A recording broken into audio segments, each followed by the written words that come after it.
Assalamualaikum warahmatullahi wabarakatuh. Apa kabar semua? Selamat datang di kelompok tani karya tunas muda. Baiklah, kali ini saya hanya ingin berbagi dalam persiapan tanam alpukat. Nah, teman-teman, ada dua hal yang harus kita perhatikan ya pada saat persiapan kita menanam alpukat. Itu yang pertama adalah lahan kita dan yang kedua adalah bibit.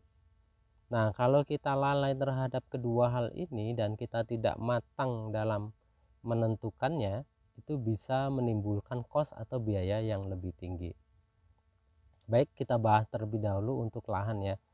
Jadi teman-teman, kalau memang lahan itu endemik dari jamur, seperti punya saya ini adalah lahan bekas tanaman karet. Jadi di lahan ini banyak sekali ya jamur akar putih, termasuk jamur-jamur yang lain lah. Nah, kita harus mempersiapkan dengan matang ataupun mensterilisasi lahan kita itu dengan baik. Nah, harusnya itu kita mempersiapkan lubang tanam itu 1 bulan sebelum kita melakukan penanaman dari alpukat. Karena apa? Ya karena kita akan melakukan fermentasi, sterilisasi terhadap lahan kita. Nah, biasanya kalau kita sudah melakukan atau penggalian lubang tanam, itu akan dikasih pupuk kompos. Nah, usahakan teman-teman ya, pupuk kompos itu difermentasi itu di rumah. Karena apa? Biasanya kan pupuk kompos itu perlu diaduk ya, diaduk, dibalik dan lain sebagainya. Nah, kalau kita langsung kasih di lahan itu biasanya kalau kita mengaduk ya kita harus mengelilingi lahan, jadi itu membutuhkan waktu yang lama dan kita harus membayar orang untuk mengaduk itu kalau kita nggak punya waktu. Terus kalau kita tutup dengan tanah ya kita kerja lagi kan, harus menutup lubang tanam itu dengan tanah. Jadi usahakan atau lebih enak kita buatnya itu di rumah, jadi seperti itu. Terus yang selanjutnya, kalau kita sudah memberikan pupuk ke kompos tadi ke lubang tanam, nah 1 minggu kemudian atau 2 minggu kemudian kasihlah yang namanya trichoderma. Jadi seperti itu. Nah, kenapa enggak langsung dikasih? Nah, biasanya kalau langsung dikasih yang galian tadi terus kita kasih pupuk kompos tadi itu biasanya masih panas ya. Nah, asumsi kita kalau masih panas ya nanti trichoderma kita ya bisa terganggu dari pertumbuhannya. Jadi seperti itu ya. Kecuali kalau pupuk pupuk pupuk kompos tadi sudah jadi kita kasih di rumah. Karena dia sudah jadi kita kasih, nanti kita langsung kasih ke lubang tanam. Jadi kita kasih trichodermanya itu di rumah. Itu juga enggak apa-apa. Jadi seperti itu ya. Jadi kalau pupuk komposnya belum jadi, usahakan dikasih jarak untuk pemberian trichodermanya. Nah, biasanya 2 minggu atau 1 minggu itu kasihlah yang namanya dolomit. Nah, dolomit ini untuk menjadikan media tanah itu menjadi netral, atau dalam artian pH-nya itu sesuai dengan kondisi yang dibutuhkan untuk tanaman alpukat. Selain itu juga dolomit juga mengandung unsur yang dibutuhkan untuk tanaman alpukat. Nah, itu ya. Nah, setelah itu 2 minggu kemudian itu baru dilakukan proses penanaman. Nah, untuk proses penanaman biasanya ya teman-teman, kasihlah ZPT yang bisa membuat tanaman alpukat kita itu nggak stres pada saat dipindahkan. Biasanya banyak orang itu memakai ultradap karena di situ ada fosfatnya ya. Terus ada lagi yang memakai vitamin B1 atau vitamin B kompleks atau yang lain. Pokoknya teman-teman boleh pakai ZPT untuk membantu daya tahan dari tanaman kita. Nah, itu ya dari segi persiapan lahan. Terus yang kedua dari persiapan bibit atau pemilihan bibit. Jadi teman-teman jangan ikut pengalaman kami kan menanam di sini sekitar 130 batang alpukat. Nah, yang 100 itu ada banyak yang belum siap ditanam. Dalam artian akarnya itu belum siap, tingginya belum siap, batangnya juga belum siap. Nah, kalau belum siap akarnya, biasanya kalau kita pindah tanam walaupun sudah dikasih air itu pecah tanah atau media tanam yang ada di dalam polybag. Nah, kalau pecah otomatis kan ada akar yang putus.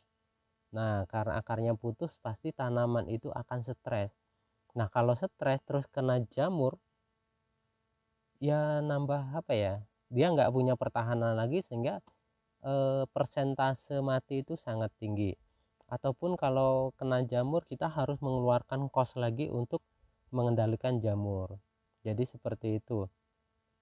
Nah, pengalaman kami karena bibit yang memang kurang masuk spesifikasi, itu kami menimbulkan atau ada biaya tambahan seperti pembelian Nativo untuk obat jamur, antrakol, anfus enggak ya, terus pemulus dan lain sebagainya. Jadi itu kami beli, terus kami rolling, kami aplikasikan ke lahan alpukat kami. Nah, kenapa kok banyak fungisidanya? Karena kami ingin jamur itu enggak resisten terhadap fungisida yang kita pakai. Jadi kita rolling agar jamur itu enggak tahan terhadap fungisida yang kita berikan. Jadi itu ya. Nah, sekarang harus seperti apa sih obat ataupun bukan obat ya, harus seperti apa bibit itu bisa kita tanam. Nah, minimal ya, dari segi umur semenjak dia disambung pucuk itu minimal 5 bulan minimal ya, jangan kurang, karena kalau kurang pasti akarnya itu belum siap. Nah, kalau lebih dari itu lebih bagus lagi. Nah, terus selain dari itu minimal tinggi pohon 40 cm ya, 40 cm. Nah, lebih bagus lagi ya lebih tinggi. Terus dengan seperti itu akar pasti sudah bagus karena dia sudah banyak, terus bisa mengikat tanah sehingga pada saat kita tanam atau kita buka polybagnya itu tidak pecah. Jadi seperti itu. Selain itu kita dalam menanam alpukat itu ada yang namanya bunga A atau bunga tipe A dan bunga tipe B, atau bunga itu mekar pagi hari dan mekarnya siang hari.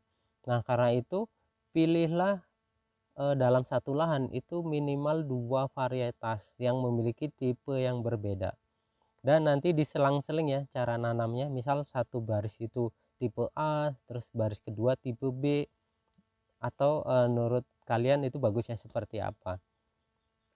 Nah, usahakan itu kalau menurut kami itu diselang-seling karena nanti dari penyerbukan itu lebih maksimal. Nah, untuk lahan ini sendiri itu kami memilih Miki sebagai tanaman alpukat dengan bunga tipe A, terus aligator sebagai tanaman alpukat dengan bunga tipe B. Nah, itu kalau untuk aligatornya itu lebih sedikit dan kami tanam di baris tengah ya, walaupun kemarin ada penyulaman tanaman, namun kami kasih aligator karena untuk membantu penyerbukan yang lainnya. Nah, tempat kami kan itu ada sekitar 100 tanaman yang kita tanam yang umurnya itu kurang masuk kategori sudah siap ditanam, dan ada lagi 35 batang itu memang sudah siap kategorinya, pohonnya sudah tinggi, batangnya sudah besar, akarnya itu sudah kuat. Nah, yang 35 ini itu enggak ada sekali kendala pada saat kita melakukan penanaman, dalam artian ya dia pertumbuhannya bagus, terus tunasnya bagus, bentuk pohonnya setelah tanam itu bagus dan lain sebagainya. Dan kalau kami amati itu enggak ada yang mati. Jadi yang 100 tadi itu ada beberapa pohon yang mati, terus ada sekarang itu tanaman yang masih kerdil ya. itu masih ada sampai sekarang, padahal ini sudah bulan 7 ya, kami nanam bulan 2. Jadi seperti itu. Nah teman-teman, inilah pengalaman kami. Kalau bisa jangan diikuti, lakukanlah sesuai dengan SOP, dengan prosedur dan lain sebagainya yang memang itu sudah menjadi standar ya, standar, sehingga kita nanti nggak ada biaya tambahan untuk beli bibit, untuk menyulam, untuk merawat, untuk nyuruh orang melakukan perawatan dan lain sebagainya. Jadi cukup sampai di situ ya berbagi kami. Saya akhir, wassalamualaikum warahmatullahi wabarakatuh.